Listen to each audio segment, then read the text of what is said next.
and welcome to Speaking of Psychology, a podcast by the American Psychological Association. I'm Dr. Vale Wright, the Director of Research and Special Projects at APA, and I'm guest hosting this podcast today, coming to you from APA 2019 in Chicago. Joining us today is Dr. Chrysalis Wright. She's the Director of Media and Migration Lab at the University of Central Florida, and we're going to be talking about fake news. I mean, my goodness, fake news. It's 2017's word of the year. It just made it into the Oxford English Dictionary, and it's everywhere. So I'm hoping we can really talk about and have a dialogue about what does it mean when intentionally fabricated content is spread as fact, and why should we care about it? So that's what we're going to talk about today. So thank you for joining us. Thank you for having me. Absolutely. I thought maybe one of the ways to start would be if you could tell a little bit about your background and how you kind of came to studying this type of thing. Because I don't think a lot of psychologists necessarily go into this. Well, my doctorate degree is in developmental psychology, and I'm in the psychology department at the University of Central Florida. And the majority of my research up until a couple years ago, focused on the influence of music. So most of my research focuses on the impact of like entertainment media and other types of media on consumers. And I started to become interested in fake news because of things I started seeing in 2015, 2016. It seemed like that term started to be thrown around a lot. Everyone was accusing everyone else of presenting information, and everything was called fake news. But alongside that, I think we all started to see an increase in very overt prejudicial behavior that was presented to consumers through various media avenues, and I wanted to know why that was happening. So that's why I started looking at fake news. And we're all kind of consumers, right? Yes, like when you're talking about it, I'm including myself. Right, but we're all consumers of sort of what's going on. So when we're thinking about the fact that we're all consumers, our family are consumers, how do we explain what is fake news? Why is it a problem? Well, it's kind of hard to define because everyone is using the term, but the way I use it or define it in terms of a research perspective might be a little bit different. So when I'm looking at fake news in terms of research, I'm looking at completely false information that kind of perpetrates rumors, spreads misinformation with the intent of providing false information to consumers, which is different than, say, a news report that's presented from a biased perspective. Sure. And so where does satire come into this? Because I came across this website the other day called Taters Gonna Tate. Oh, I actually was going to talk about that today. Well, excellent. So I mean, where do you fit that in? I mean, it's a satirical website with very provocative headlines that are meant to be provocative, and it says all over there's these disclaimers, we're satire. Well, see, that's the problem.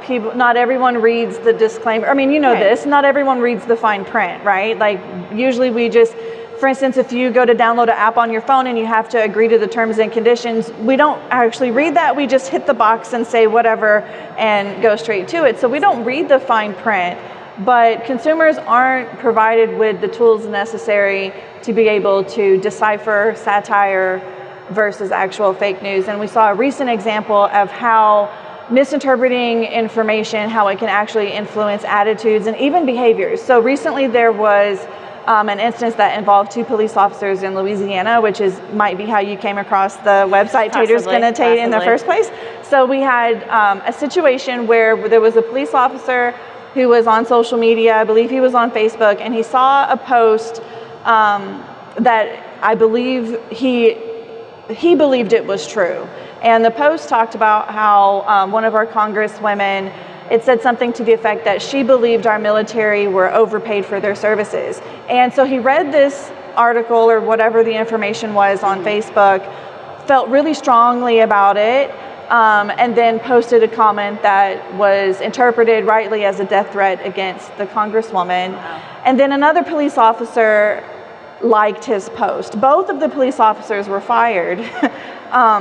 Especially because of the post that the death threat was a bit much, and that's why they were fired from the force. But the post they were responding to was from Taters Gonna Tate. Like, that's the name of the website. Right. But they have a social media account and they posted this post. It was intended to be satire, but obviously when they read it, they didn't understand that it was satire, believed it was factual information, and it led to, strong emotions, feeling upset, which led to the posting. And, we know that, those types of things can lead to changing our attitudes. We're not certain to the extent at which it can impact our actual behaviors. We know attitudes can influence behaviors, but we have to do more research to connect those dots and make sure that there's a clear path so that we better understand how fake news and false information can impact consumers. And I sort of feel like part of it is that there's just so much information out there that it can be hard to decipher which is which. And what seems different to me about today is the way in which political figures are participating in this. People that we're supposed to trust in leadership roles just don't seem to be discerning the information either. Well, you can't call everything fake news. Just because information doesn't necessarily align with your personal views that you have already doesn't mean that it's fake. Sure. We had a session this morning about fake news, and one thing that was brought up is just because something is your truth does not necessarily mean it's the truth. There's a difference there. So just because people disagree with you doesn't mean that the information that they're presenting is fake, Sure. right, or false. It doesn't help that we are bombarded with all of this information all of the time. A lot of the information that's kind of determined to be fake news is spread through social media. Almost everyone has a social media account. Right. That includes Facebook, it includes Twitter, it includes YouTube. So YouTube is still considered a social media platform. The information, we see something on there. Most of the time, the information that we view already agrees with views we have, because the information that is presented to us is based on our previous likes and clicks and all of that anyways. The algorithm that's working behind the scenes. That in itself is problematic because it does not present us with the whole picture on any topic. And if we only see one side of the story or whatever it is, all of the time we begin to believe that is all of the information that we have. But we come across information, it makes us feel emotional, we get upset about it, we think other people should have this information, so we share it, we like it, we send it to all of our friends and family, and then the cycle just continues. We don't have the tools right now to decipher all of this information that's coming at us, and we live in a digital world where we want to know information right now. So if you have a question, you can pull out your phone, you can Google it, it gives you an answer, and you want the information right then. We don't really pause to look at the source of the information, where it came from, the credentials for the source. We want our information immediately, and that kind of feeds into the issue also. Right, and I've heard people refer to it sort of as like, it's not that people are bad or that they're even partisan, it's more like kind of like lazy thinking. Like we just don't go to the effort to actually figure out whether what we're looking at is true or not. And I thought what was interesting about this morning that was mentioned is that it's often individuals in the baby boomer generation. They're often retweeting or reliking these sorts of fake news. It's not necessarily younger generations. And I come across that in my own family. I have older cousins where I see that they have liked something or shared it on their Facebook, and I can tell it's not true. I think you were telling a story earlier about something you saw on Facebook. Right. I was given an example of how social media has been used to share fake news or false misinformation. So there was a post I came across a couple years ago, and it was a picture of a wall, and it was maybe 2016, 2017. It was a picture of a wall, and it said something to the effect that, Mexico has the ability to protect its borders, why can't we? So the intent was to compare this wall that is supposedly in Mexico, separating it from, I believe, Guatemala, to the proposed border wall that's been, proposed to be built here between the United States and Mexico. So a couple of things. Yes, it's a picture of a wall, but it is not a picture of a wall in Mexico or Guatemala. It's not a wall that separates those two areas. Instead, it's a picture of a wall that is in Israel. It was built in 2013. It has nothing to do with our political issue whatsoever, but people saw it, they shared it, retweeted it, and it spread like wildfire. And you can see consumers, they believe it. Right. They don't verify the source of the information, and they want everyone to, they see this and they're like, see, if Mexico can protect their borders, why can't we do the same? But that's not real. That's fake news. That's false information. Right. It's misinformation, and it's misleading consumers. So that's another thing in terms of how we define fake news. What's the intent of the author that put it together? So if you tell me something, well, I heard blah, blah, blah, if that's really what you heard and you really believe it, you telling me does not necessarily mean you're sharing fake news. Right. But the author, if the original author of that information knew it was false information, intended to deceive, then that's different. So it's the intent behind it. We can't really blame everyone for sharing information that they come across on social media. We really need to look at where the information is originating from and the author's intent in creating it in the first place. Right, because it's the intent of the author that matters, not the resharer or the retweeter who might just be doing it because, like you said before, it evoked some sort of emotional reaction in them and they felt compelled to share it with others, or because it reaffirms something they already believed in. Right. I think the other thing that we were talking about this morning was this idea of wanting to be right. Right, we all want to be right about everything, right? Yeah, so it ends up becoming what we call in psychology a confirmation bias, right? Is that we seek out information that confirms the beliefs we already have, as opposed to seeking out information that might counter it. Right, and the algorithms on social media does not help that whatsoever. It makes it worse. So, we've hit on this a little bit, but what are the consequences of, all this sort of misinformation and the negative intent around it? Why do we care? Why should we care? Why does it matter?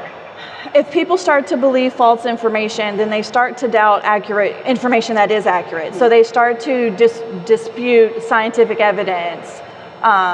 They start to fully believe this misinformation. They start to kind of fall into numerous conspiracy theories and those types of things. And depending on the type of content that's in the fake news or misinformation that they're consuming, it can impact their attitudes. So the research I've conducted has specifically looked at outcomes related to immigration attitudes, immigration policy attitudes, and Islamophobia. And what I found, multiple times is that people who are exposed to negative images related to these particular, hot topics, controversial topics, through fake news, they develop more negative attitudes. So it amplifies negative attitudes that they might already have. What we don't know is how the amplification of those negative attitudes, how it impacts behaviors. As a researcher, I'm interested in, for instance, the recent mass shootings that took place. I'm interested in better understanding the social media profiles of those perpetrators. I want to know exactly what they were looking at in terms of social media. What were they looking at on Facebook? What were they looking at on YouTube? Obviously, they had negative attitudes. Something is off. Something is there. So we all have biases and we all have, our personal opinions, but there's something different when people kind of take it to the next level and cause terror. Right. Or, I'm thinking sometimes it can be politically slanted, but there are other ways that fake news has had consequences, like around vaccines. Right? And so, you have these false stories around vaccines based off of false research in certain ways. But when you look at the real science, of course, it tells a different story. But at this point, you almost can't rewind the clock. Once people start to believe something and they have lost trust in institutions, then what do? We need to better arm our consumers.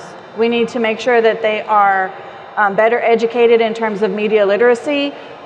We need to make sure that they understand that sometimes, not all the time, but sometimes authors who put out information are trying to trick them.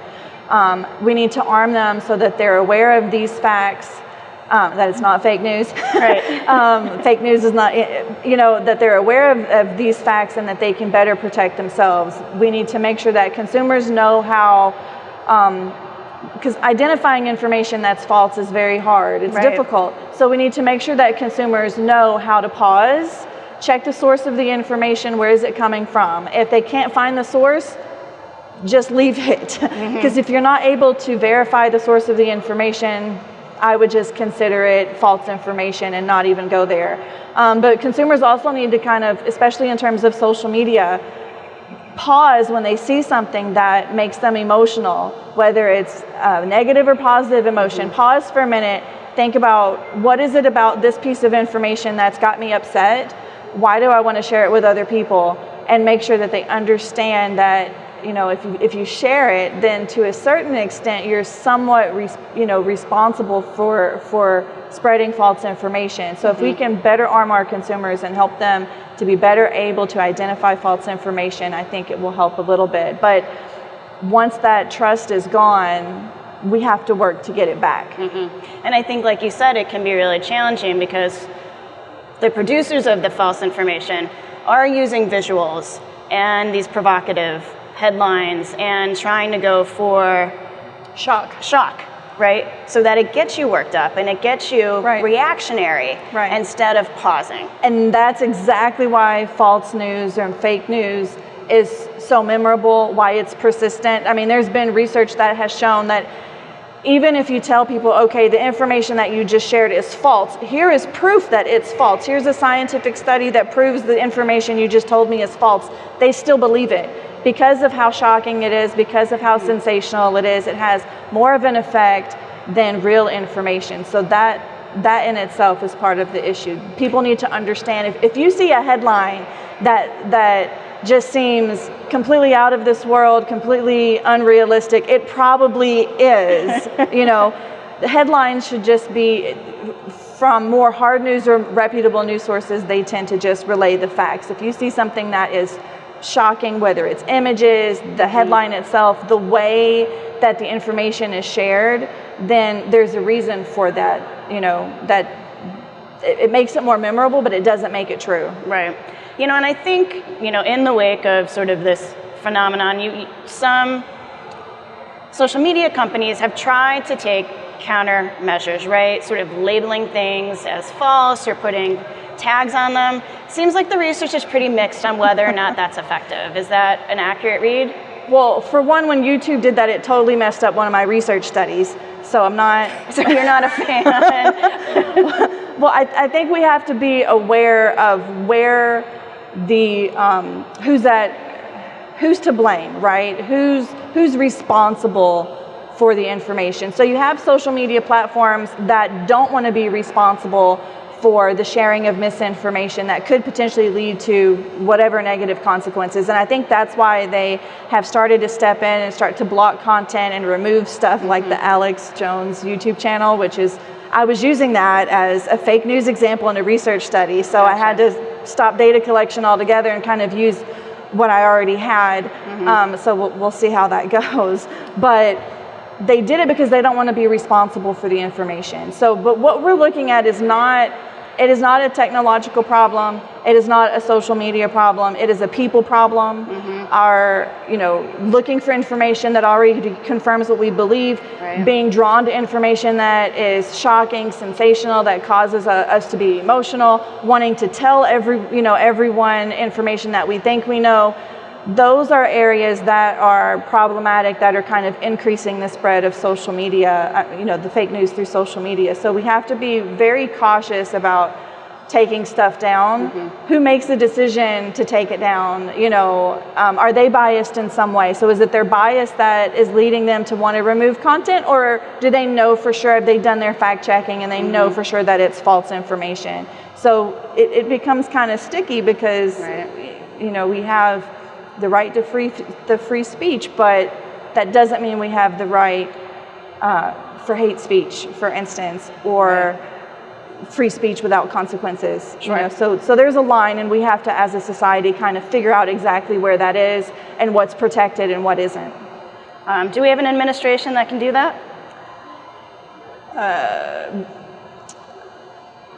I think something like that has to be a bipartisan decision.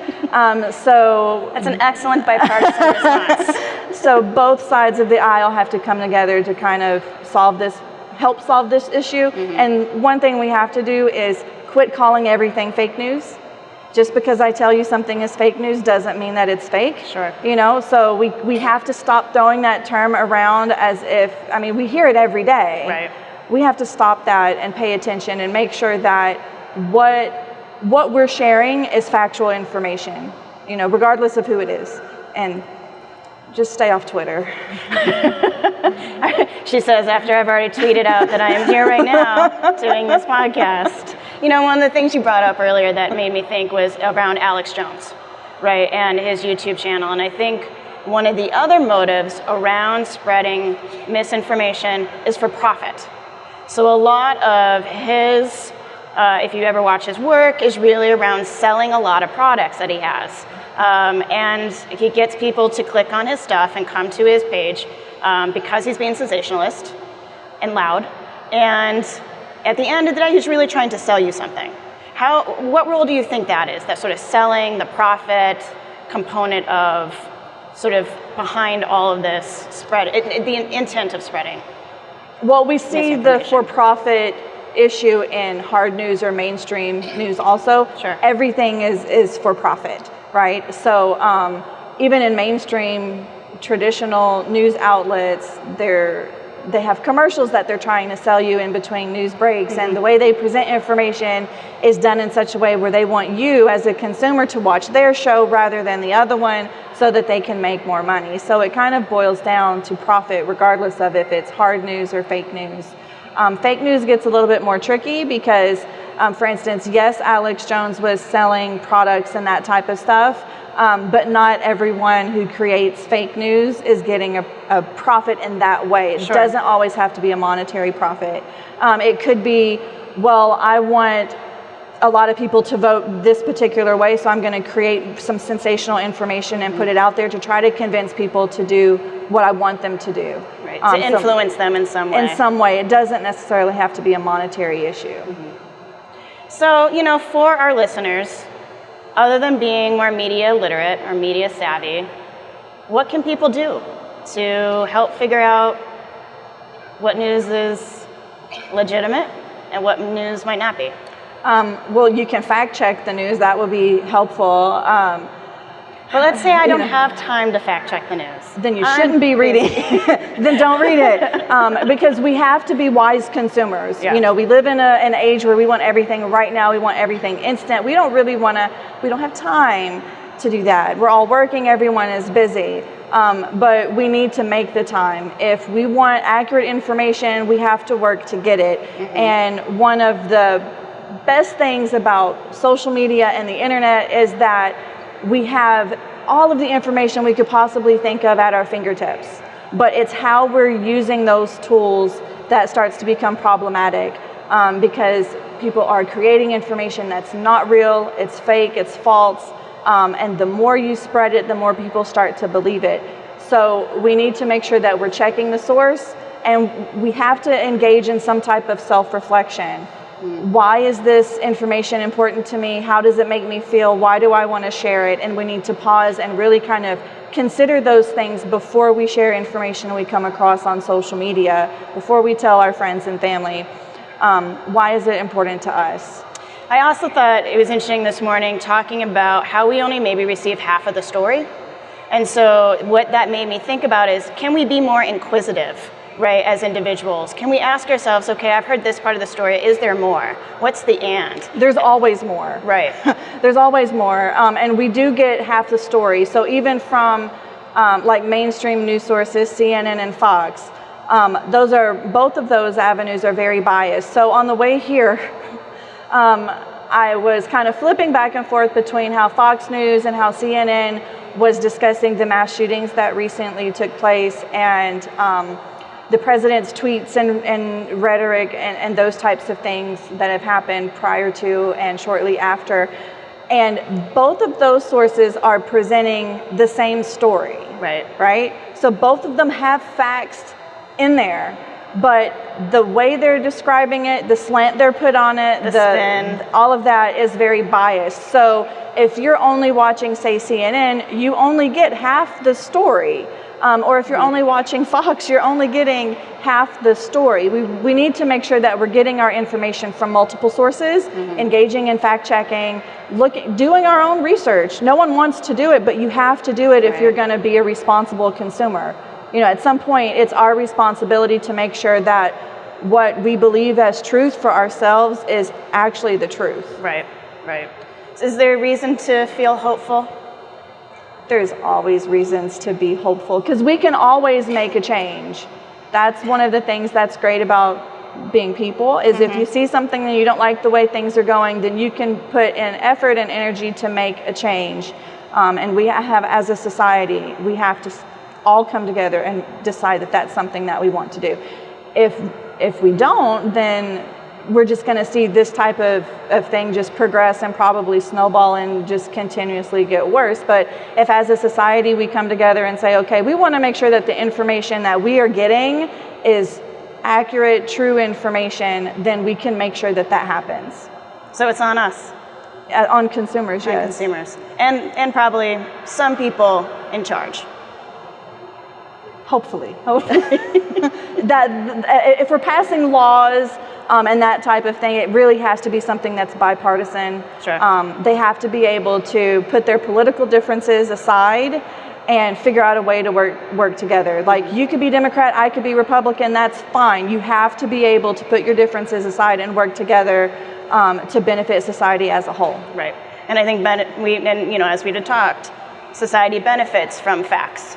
Yes, factual information is helpful. So that then you can make informed decisions about what you do. Exactly. Yeah. Well, thank you so much for being here today. Thank you for having me. I really want to thank Dr. Wright for sharing your expertise on this really timely and important topic. If you liked what you heard today, you can always email us with your ideas and thoughts at speakingofpsychology@apa.org. If you're interested in hearing more of our podcasts, you can get them on iTunes, on Stitcher, wherever you get your podcasts. They're also available on our website, www.speakingofpsychology.org. I'm Dr. Vale Wright. It's really been a pleasure to guest host this podcast. I want to thank all our listeners, and everybody take care.